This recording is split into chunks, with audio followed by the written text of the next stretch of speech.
Sujeito oracional versus locução verbal. Como é que funciona isso aqui?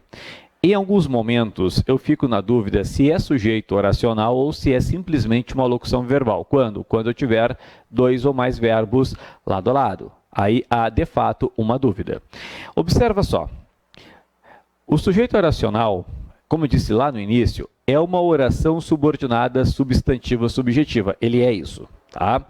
Então, a oração subordinada substantiva subjetiva é introduzida por conjunções integrantes. E as duas tradicionais conjunções integrantes do português, deixa eu colocar aqui, ó, as duas tradicionais conjunções integrantes, que e se. Que e se são as duas tradicionais conjunções integrantes. Por que eu relembrei isso? Porque o sujeito oracional é uma oração subordinada substantiva subjetiva. E a oração subordinada substantiva subjetiva vem introduzida pelas conjunções integrantes que ou se. Claro que quase sempre é a conjunção integrante que introduz a oração subordinada substantiva. Daí é o seguinte, que ou se, ó, o que é mais fácil ainda, vou dar a dica para vocês, é usar que se. Usar que se.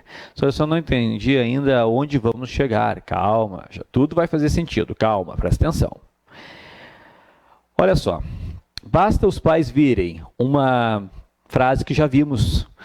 Os pais virem, nós falamos que era sujeito oracional. Sujeito oracional, por quê? Porque no caso aqui, o virem é verbo. Só que não aparecia que ou se. Não apareceu. Quando não aparecer o que, vou pegar o que é o que cai, tá? Que seguido ou não de ser, que ser, é porque a oração é reduzida, que é o caso aqui. Os pais virem é uma oração reduzida. Toda oração reduzida, eu posso desenvolvê-la colocando que ou que ser. Aqui no caso, coloquei o que? Basta que os pais venham. Basta que os pais venham. O que eu estou querendo dizer? Existem duas formas, então, para eu localizar o sujeito oracional. Uma é com a oração desenvolvida, que está aqui o quê? Outra é a reduzida, que não vem o quê?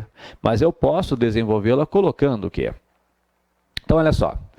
Cabe fazer mudanças. Se eu perguntar que é que cabe, a resposta é fazer mudanças. Fazer mudanças é um sujeito oracional. Mas eu sei, aluno, que na hora da prova você pode ficar com dúvida. Por quê? Porque daqui a pouco eu posso pensar que é uma locução verbal. Que é que cabe fazer? Aí a resposta é mudanças. Não é locução verbal. Isso aqui é um sujeito oracional de uma oração reduzida. Como que eu sei que é uma oração reduzida? Porque eu posso desenvolvê-la. O cabe fazer mudanças, eu poderia desenvolvê-la. Sempre que eu quiser desenvolver uma oração, eu vou colocar que ou que se. Então, eu poderia desenvolvê-la colocando assim, ó, cabe que se façam. Cabe que se façam mudanças. Então, assim, ao desenvolvê-la, eu tenho certeza que o sujeito é oracional. Tá? A diferença é que é um sujeito oracional de uma reduzida.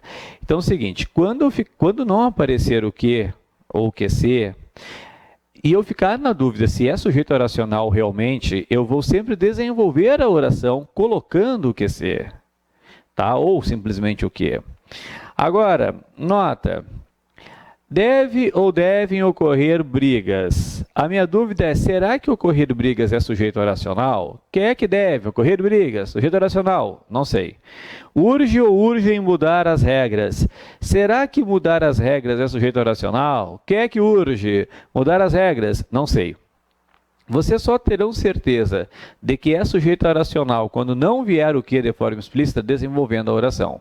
Então, vocês vão tentar desenvolver ocorrer brigas, colocando deve que se, não sei se vai dar.